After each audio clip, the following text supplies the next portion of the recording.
제6장 빨갱이의 창출. 이승만 정권이 수립된 지 불과 2달 만에 여수로부터 시작된 군인봉기는 지방 좌익 세력이 가담하면서 대중적 항쟁으로 변화하여 이승만 정권을 당황하게 했다. 이승만 정권은 공산주의자에 대한 이미지를 여순 사건을 진압하고 사건 내 임의를 되새기는 과정에서 구체화하였다. 이제 공산주의는 맞서서 전멸시켜야 하는 타자로 위치 지워졌다. 공산주의자에 대한 적대의식은 공산 집단의 구성원을 자신들과는 본질적으로 다른 존재로 끊임없이 구분함으로써 가능했다. 여순 사건의 홍역을 치른 이승만 정권은 좌익 세력의 폭력과 비인간성을 강조하면서 좌익 세력을 짐승, 비인간 악마로 간주하였다. 이에 비해 진압작전에서 수많은 민간인을 학살한 군경, 우익 청년단체원들은 공산주의 위협에서 대한민국을 구한 애국자로 칭송되었고 작전이 끝난 다음에는 훈장이 수여되었다.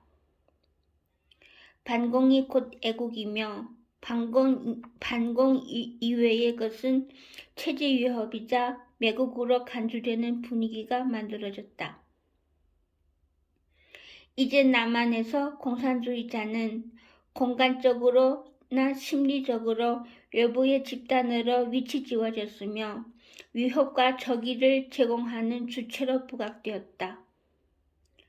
공산주의자를 악마로 규정하고 비국민으로 간주하는 작업은 이승만 정권이 반공 국민의 정체성을 형성해 나가는 작업과 맞물려 있었다. 제6장에서는 여순 사건을 거치면서 이승만 정권이 어떻게 공산주의자들을 타자를 규정하였는지,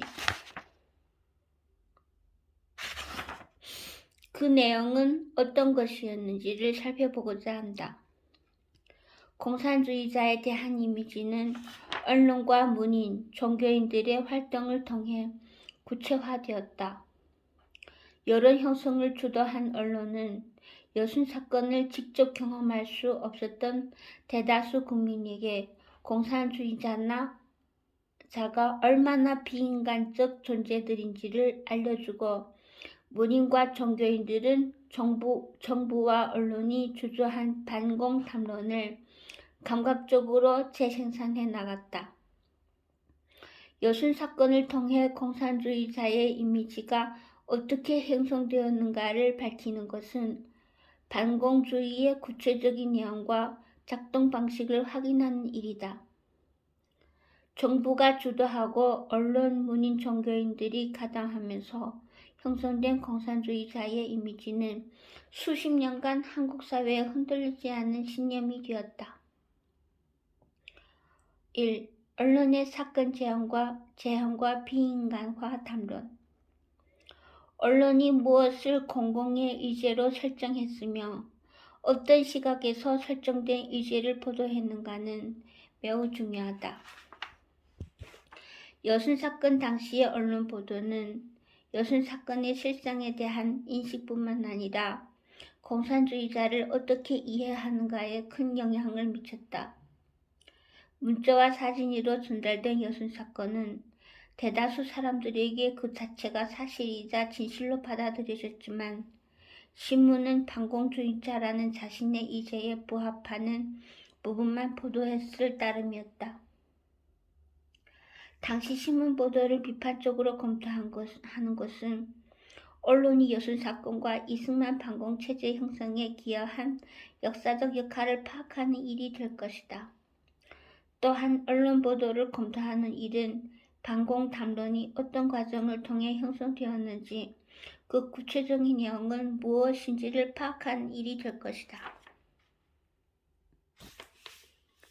사실 보도라는 허구. 여순 사건이 발생하면서 여수 순천 지역은 다른 지역과의 교통과 정보가 차단된 고립된 섬이었다. 모든 정보가 차단되자 사람들이 입에서 입으로 전해지는 소문은 날개를 단 듯 순식간에 퍼져나갔다. 번개군은 사기를 거양시키기 위해 시민들에게 38선이 열렸으며 이승만 대통령은 일본으로 도망갔다고 선전했다. 여수와 순천이 번개군의 손에 들어가자 시민들 사이에서는 이북 이민군이 인천과 부산 등지에 상륙해 서울을 점령했다던가, 인민군이 광주를 향해 진격해 온다던가, 인민군이 국군 군함 세척을 압수했다는 얘기들이 떠돌았다. 좌익에 의한 학살 소식도 계속 퍼져나갔다. 외부로부터 오는 정보가 차단당한 상태였기 때문에 이런 소문들은 진위 여부를 명확히 따질 수 없었고, 그렇기 때문에 소문은 더 번져나가고 혈약을 발휘했다. 입에서 입으로 유통되는 소문에 비해 문자 매체에 대한 믿음은 훨씬 더 높았다. 진화작전이 끝난 뒤 현지에 파견된 문인조사단이 신문을 배부하자 정보에 메말라 있었던 주민들 수백 명은 순식간에 몰려들어 신문을 움켜잡았다. 여수 주민들이 신문을 갈구했던 이유는 언론이 특정한 사안에 대한 여론을 형성시키는 주요한 역할을 하기 때문이다. 더욱이 여수 사건의 경우와 같이 정보가 차단되고 확인되지 않는 다양한 소문이 광범위하게 유통되는 경우 언론에 대한 일반인의 기대가 더욱 클 수밖에 없고, 이 때문에 취재를 담당한 기자에게는 강한 책임감이 요구되었다. 10월 19일 늦은 저녁에 일어난 여수 사건 소식이 서울중앙청 기자들에게 알려진 것은 20일 점심때였다. 20일 점심때쯤이었다. 기자들은 이 소식을 소문으로 전해 들었지만 사건이 일어났다는 사실만을 알았을 뿐 더 자세한 내용은 파악할 수 없었다. 이르는 사이 정부는 이 사건에 대한 신문 보도를 일체 금지하는 기재유보 조치를 내렸다. 그리고는 다음 날인 10월 21일 이범선 국무총리는 기자회견 형식으로 여수에서 14연대가 반란을 일으켰다고 발표했다. 이에 따라 중앙과 지방의 신문들은 다음 날에 여수 사건 사실을 일면 머리 기사나 사회면 머리 기사로 크게 보도했다. 각 신문이 보도한 10월 21일자 여수 사건 보도 기사의 제목은 다음 표류일과 같다. 이날 신문 보도 내용의 거의 대부분은 정부 발표문에 의존하고 있었다.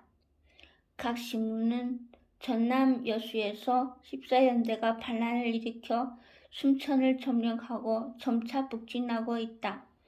14연대 반란은 극우와 극좌 세력의 합작품이다. 반란 세력이 살인과 방화를 일삼고 있다는 이범석 국무총리의 기자회견 내용을 그대로 받아 보도했다. 14연대가 반란을 일으켰다는 것은 움직일 수 없는 하나의 사실이라면 이 반란이 공산주의자들의 모략 선전으로 일어났다는 것은 사건의 원인에 대한 보도였다. 그리고 원인에 대한 판단은 어느 정도의 사태 파악을 전제로 한다. 하지만 이범석 국무총리가 여수 사건 발발 원인을 발표할 당시 정부는 사건의 진상과 진행 방향을 정확하게 파악하지 못하고 있었다. 그럼에도 일부 언론은 권력산잔이나 천인공로 같은 감정적 언어들을 사용하여 이 사건에 이미 특정한 의미를 부여하고 있었다. 특히 평화일보는 이 사건을 보도한 첫날부터 이 사건이 천인공노할 반란이며 군인 폭도, 공무의 봉기라고 보도하여 여러 신문 중에서도 정부의 의도에 가장 잘 부합되는 표지를 달았다. 나중에 자세히 보게 되겠지만 이 같은 평화일보의 보도 방향은 사건이 진행되면서 더욱 강화되었다.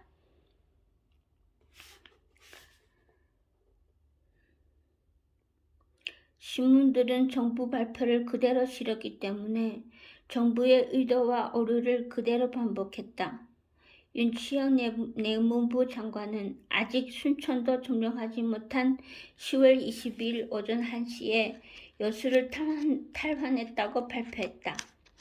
하지만 이날 여수에는 진압군 한 명도 보이지 않았고 진압군은 순천을 아직 완전히 탈환하지 못한 채였다. 서울에 위치한 중앙신문사들은 여수나 순천 지역의 기자들을 주재시킨 것도 아니었고 곧바로 현장에 내려가 취재할 수도 없었기 때문에 정부 발표를 그대로 전제할 수밖에 없었다고 당시의 보도 상황을 이해할 수도 있다. 하지만 신문의 보도 태도는 현재 특파원을 파견했다고 해서 달라지지 않았다. 특파원들은 전라도에 들어가면서부터 주위에서 수집한 정보들로 기사를 작성하여 서울 본사로 송고했다. 특파원들이 보낸 기사는 정부가 발표한 내용보다는 더 생생하고 많은 정보를 담고 있었지만 촉박한 시간과 무책임으로 숱한 오보를 만들어내기도 했다. 한 신문은 좌익 세력에 의해 희생당한 정복경찰관의 시체가 무려 5천여 명이나 된다고 보도했고 다른 신문은 10월 20일에 여수에서 열린 인민대회에 4만 명이 모였다고 보도했다. 당연하지만 경찰관 5천 명이 죽었다는 것은 과장이었다.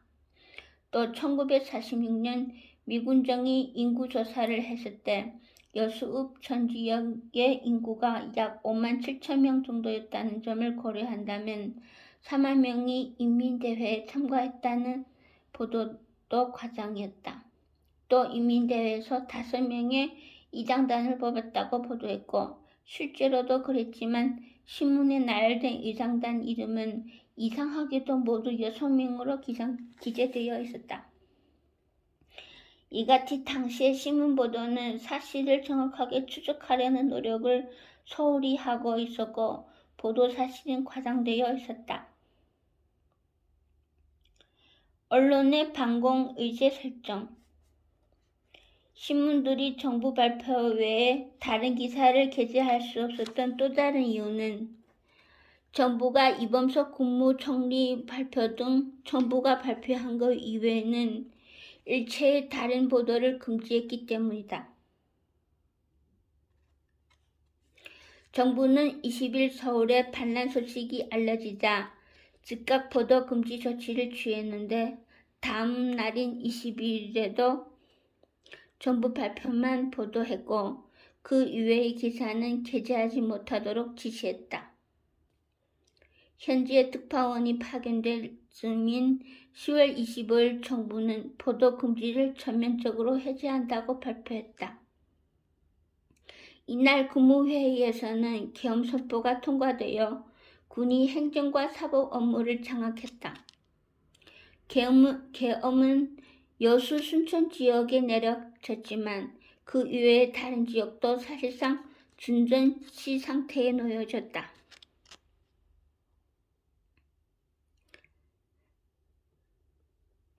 대한일보 1948년 11월 13일 수도총장은 지금이 준전시 상태라며 11월 12일 이후에는 하오 6시 이후부터 불필요한 통행과 방문을 금한다고 발표했다. 만약 6시 이후에 다른 사람이 집에 들어가거나 주인을 보기 위해 강제로 불러내면 용서 없이 단호 발표한다고 경고했다. 계엄이 발표된 상황에서 특파원이 보내는 기사를 포함하여 여순 사건의 모든 관련 기사는 군 검열을 통과해야 했기 때문에 실제로는 보도 금지가 풀린 것이 아니었다. 당시 여순 사건을 보도한 각 신문 기사의 끝에는 군 검열제라는 꼬리가 달려 있었고 검열을 통과하지 못한 기사는 내용이 삭제되었다. 예를 들어 세계일보 11월 3일자 보면 돌연 남원의 계엄령이라는 기사 옆이 흰 공백으로 남아있는 것을 볼 수 있다. 어떤 내용의 기사인지는 알 수 없으나 검열을 통과하지 못해 삭제된 것이 분명하다. 여순 사건이 진행되는 내내 정부와 군은 보도기사를 사전에 검열했기 때문에 언론이 자유롭게 보도한다는 것은 원칙적으로 불가능했다. 이로 인해 각 신문사가 특파원을 파견하기 전까지 여순 사건에 대한 모든 정보는 오직 정부 발표에만 의존했다. 당시 각 신문들이 보도했던 양상을 살펴보면 언론은 정부 발표에 어떤 의문도 제기하지 않았다는 것을 알 수 있다. 정부 발표에 따르면 단지 몇십 명에 불과한 14연대 군인들이 구구 세력과 짜고 2천여 명이 넘는 다수의 군인들을 선동하여 반란을 일으킨 셈이고 여수와 순천 지방민 또한 지방 좌익의 선동에 빠져 살인과 방화를 일삼은 셈이 된다. 정부의 발표는 봉기에 합류한 수많은 병사와 지방민을 선동해 휩쓸리는 우민으로 취급하고 이처럼 거대한 사건이 일부 주모자들의 선동으로 일어날 수 있다는 전제가 깔려있는 것이었다. 더욱이 이 사건이 극우와 극좌 세력이 연합해서 일으킨 사건이라는 데는 처음부터 의문이 제기되었으나 어느 신문도 이 사실을 파고들거나 문제로 삼지 않았다. 김구가 극우 세력이 자신을 가리키는 것이라는 정부 발표를 의식하여 사건 관여를 적극 부인하자 신문들은 단지 김구의 발언을 기사화했을 뿐 이에 대한 짤막한 해설도 싣지 않았다. 신문 지상에는 연일 정부에 발표한 이 실릴 뿐이었고 신문 지상에는 연일 정부의 발표만이 실릴 뿐이었고 이 사건이 왜 일어나게 되었는지 원인, 사건이 어떻게 진행되었는지 이 사건의 성격은 무엇인지에 대한 파악과 분석은 이루어지지 않았다. 특파원들이 속속 현지에 도착하면서 각 신문에는 특파원들이 선고한 기사가 실리게 되었지만 신문들의 이러한 무책임과 방임적 태도는 신문사가 현지에 특파원을 파견한 뒤에도 바뀌지 않았다. 각 신문사가 특파원을 현지에 급파한 것은 이 사건이 그만큼 중요했다는 것을 의미하지만 정부로부터 일방적으로 공급받는 정보를 뛰어넘는 내용이 요구되었기 때문이기도 하다. 어떤 기사를 작성할 것인가의 선택은 1차적으로 기자의 손에 따라 결정되기 때문에 기자들이 이 사건을 어떻게 보고 있었는가는 매우 중요한 요소였다. 기자들은 이 사건을 어떻게 파악할 것인가를 놓고 논란을 벌일 만큼 큰 의견 차이를 보였다. 서울에 있던 5명에서 6명의 기자들은 현지에 내려가기 위해 광주로 갔는데 기차 안에서 어떤 기자는 여순 사건을 의거라고 주장했고 어떤 기자는 군인들이 반란을 일으켜 끔찍한 일을 저질렀는데 어떻게 그것이 의거냐라며 반발했다. 기자 내부에서도 이 사건을 바라보는 시각 차이가 존재했지만 이런 차이는 신문에 거의 반영되지 못하였다. 국제신문 김현재 기자는 좌익적 성향을 띠고 있었다고 나중에 알려졌지만 신문에 실린 기사로 따져보면 특별한 좌익 성향을 발견할 수 없었다. 국제신문과 함께 평화일보는 가장 많은 지분을 할애하여 여순 사건을 활발히 보도한 신문에 속하지만 허위와 과장 기사로 반권주의적 선전을 활발히 전개했다. 특히 순천 출신 국회의원 황도연이 인민재판에 관여했다는 기사는 본인이 국회에 나와 해명하여 분명한 어보임이 밝혀졌음에도 불구하고 평화일보는 계속 황도연이 번기군에 협력했다는 기사를 악의적으로 보도했다.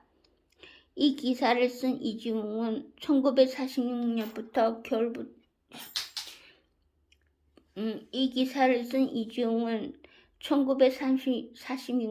겨울부터 통일부 국방부의 전신을 출입하던 기자였다. 황도연이 인민재판에 관련되어 있다는 기사는 현지 특파원이었던 이지웅과 양우정 사장의 합작품이었다.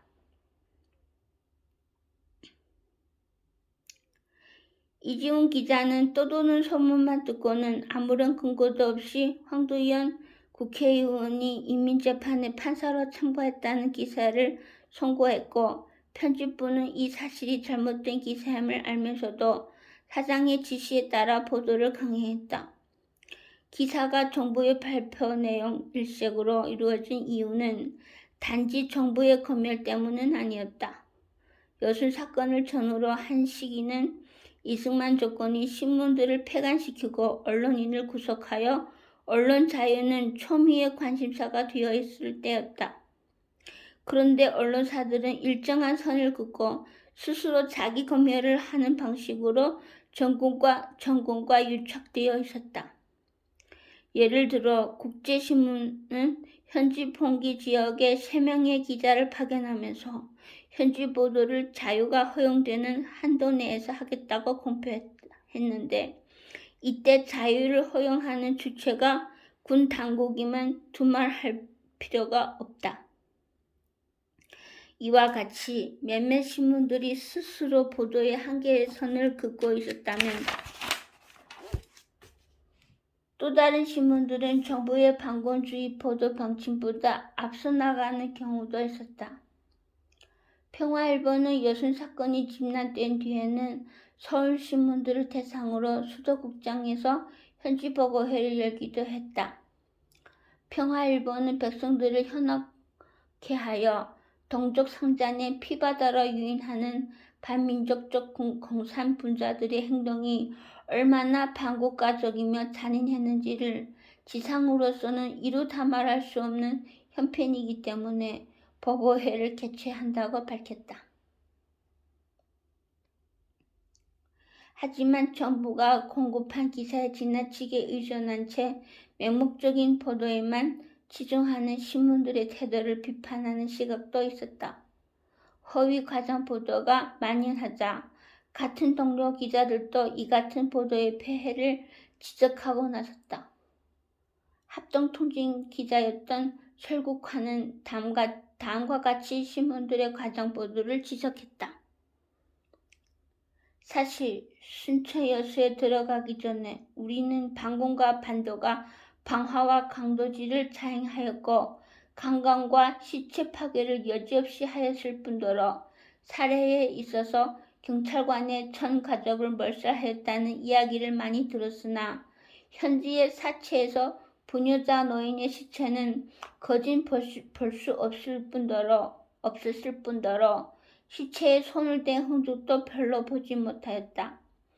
다만 수인의 경찰 책임자와 국군 잔병의 가족을 살해하였다는 이야기를 당사자의 구전으로 들었을 뿐이며, 이러한 것으로 미루어 보아 지금 촉발에 당하고 있는 사람들의 말에는 다소의 애누리도 있을 수 있는 것이다.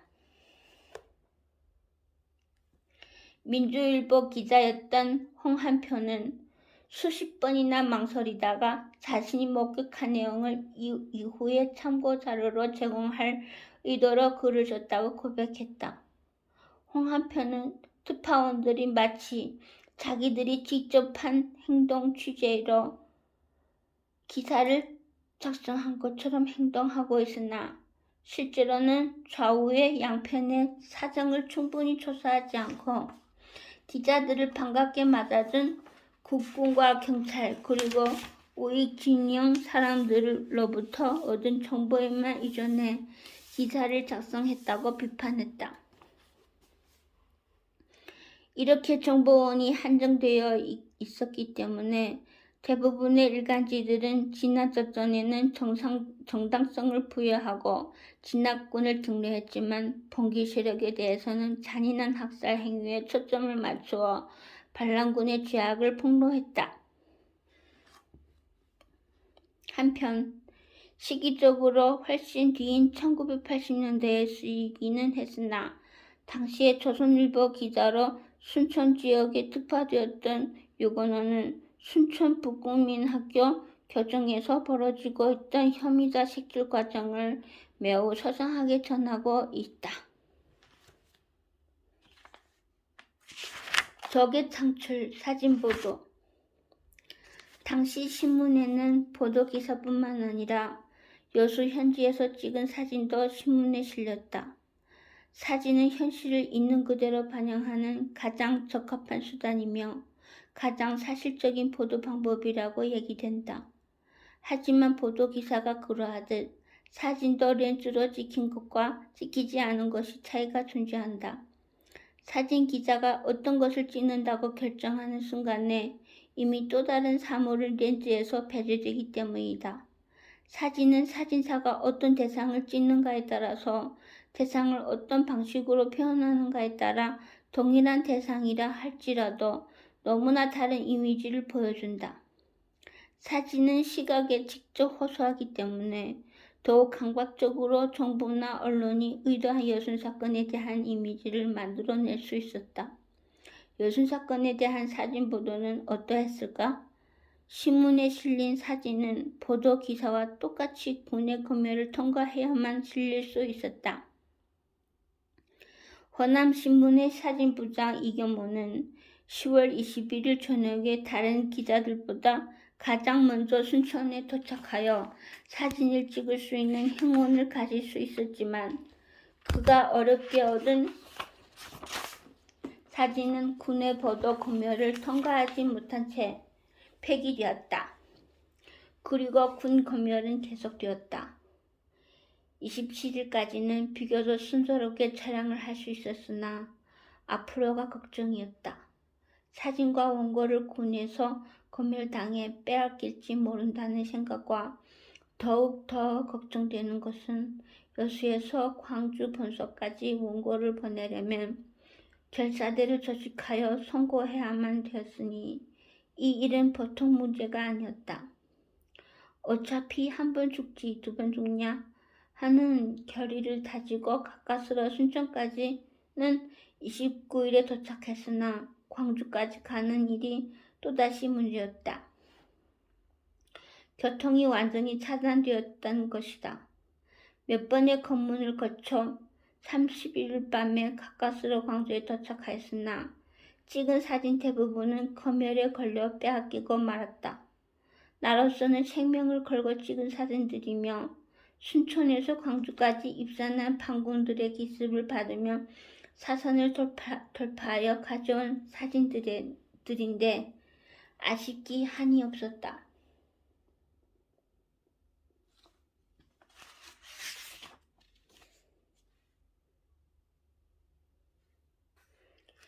이경모 1993년 사선 넘으며 촬영한 동조산잔의 비극 조선일보사 월간조선 여금 한국현대사 119대 사건 447조 이경모는 10월 22일 아침 순천에 도착한 다음 광양에 계신 부모님 소식이 궁금하여 그곳으로 가다가 수많은 학살 현장을 목격했다. 그 중에는 서울에서 대학을 다니다 좌익 학생으로 수배돼 과양에서 운신하던 친구의 시신도 목격했는데 이 사진들은 이경모 1989년 이경모 사진집 8.25 여수 순천 반란 6.25 눈빛에 실려 있다. 당시에 가장 많은 여순사건 사진을 실었던 것은 국제신문이었다. 국제신문은 10월 27일부터 현지 특파원이 찍은 사진을 특집판을 마련하여 거의 매일 사진을 실었다. 이 밖에도 민주일보가 여수사건을 화보로 다루었고 주로 화보로 지면을 채웠던 국제보도라는 잡지도 여순사건 사진을 게재했다.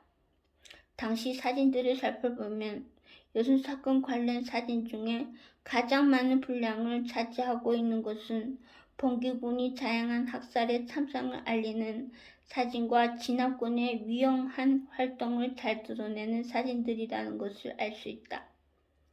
좌익이 경찰과 민간인을 학살한 사진이 다량으로 보도됨으로써 일반인들은 문자와 말이 아니라 사진으로 봉기군이 잔악한 살해 행위를 시각적으로 다시금 확인할 수 있었다.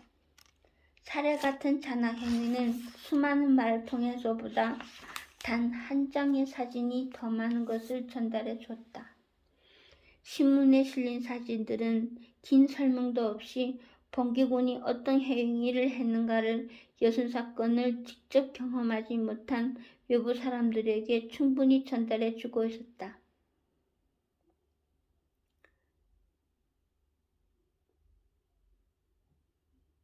앞의 사진은 좌익이 저질렀던 경찰 살해의 참상을 보도한 사실이다. 서울신문은 사설에서 이후 여하를 막론하고 살인, 방화, 파괴는 혐기와 증오의 대상이며 3천만 민족 모두가 반란분자와는 다른 생각을 가지고 있다고 주장했는데 신문에 실린 사진들은 봉기군을 같은 민족이 아닌 다른 인간 또는 인간이 아닌 짐승들로 생각할 수 있는 분명한 근거를 제시해 주었다. 사진이 어떻게 사용되었는가는 당시 신문에 실린 여순사건 관련 사진들을 주제별로 구분해보면 더욱 확연히 드러난다. 다른 어느 신문보다 사진을 많이 게재한 국제신문은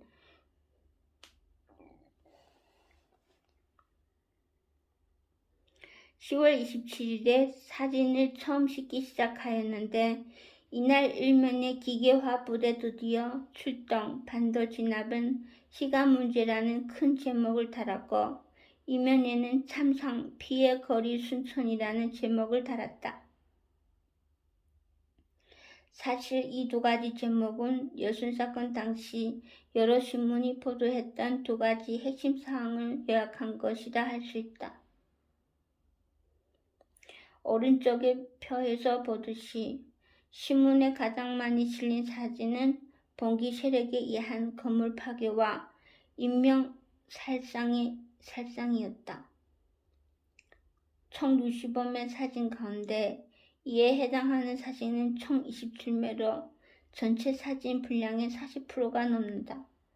정부와 언론이 지면을 통해 홍보하려 했던 것이 무엇이었는가를 잘 보여주는 경우라 할 수 있다. 두 번째로 많은 양으로 실린 사진은 국군의 위험을 만천하에 과시하는 사진들과 봉기군을 진압하며 국가 보유에 나선 국군 활동에 관한 사진들이었다. 이 사진들은 총 16매로 전체 분량이 24%이다. 이런 사진들과 함께 평화일보는 꼬리 감추는 반군을 전투기로 국가화 사격, 도덕 없는 냉혈 반란군, 내뿜는 화염 방사기, 하늘 찌르는 정예부대의 사기, 장갑차 선두로 국군 여수의 당당 돌입, 반군 공세를 여지없이 분쇄라는 제목을 뽑았다. 당시 국군의 화력은 미군에 비하면 보잘것없는 것이어서 제대로 된 장갑차나 탱크는 전혀 없었고 전투기 또한 물론 갖고 있지 못했다. 비행기라고 해봐야 목조로 된 열랑용 비행기가 있었을 따름이었다. 그럼에도 신문들은 기계화 부대의 위험이라며 과장했고 국군의 진압작전을 마치 눈앞에 보는 듯이 생생하게 중계함으로써 국군의 사기와 위신을 높여주었다. 이러한 군사적 시각 뒤에 가려져 있는 것은 일반 민중들에 대한 관심이었다. 국군의 위험과 봉기군의 악행을 보여주는 사진들이 많았지만 여순 시민들 거의 모두가 겪었을 혐의자 색출이나 참화를 겪은 주민 생활에 관한 사진들은 상대적으로 적었다. 삶과 죽음을 결정지었던 혐의자 색출에 관한 사진은 불과 4장에 불과했다. 신문들이 이런 사진들을 게재하지 않은 이유가 무엇인지는 다음의 오류에서 역설적으로 드러난다. 동아일보 특파원 김호진이 찍어 보도한 사진 중 하나에는 피난민 수용소라는 설명이 붙어 있다. 하지만 이 사진은 여수 진압 직후 여수 서국민학교에서 진행된 혐의자 선별 장면이다. 운동장에는 양편으로 나뉘어 앉아있는 수백 명의 남자들이 보이는데 오른쪽에 앉아있던 사람들이 부역 혐의자들로서 이들 중 89명이 처형되었다. 삶과 죽음을 갈랐던 혐의자 선별 장면을 동아일보는 반란 지역에서 빠져나와 안전한 보금자리를 찾은 장면으로 보도했다. 천국과 지옥의 갈림길이었던 혐의자 색출 광경이 국군이 품에 안긴 평온한 삶의 장소로 변하는 순간이었다. 정부와 신문은 우익과 경찰관 희생을 강조했지만 혐의자 색출 과정에서 겪은 여수와 순천 주민들의 공포를 신문에 재현하는 것은 달가워하지 않았다.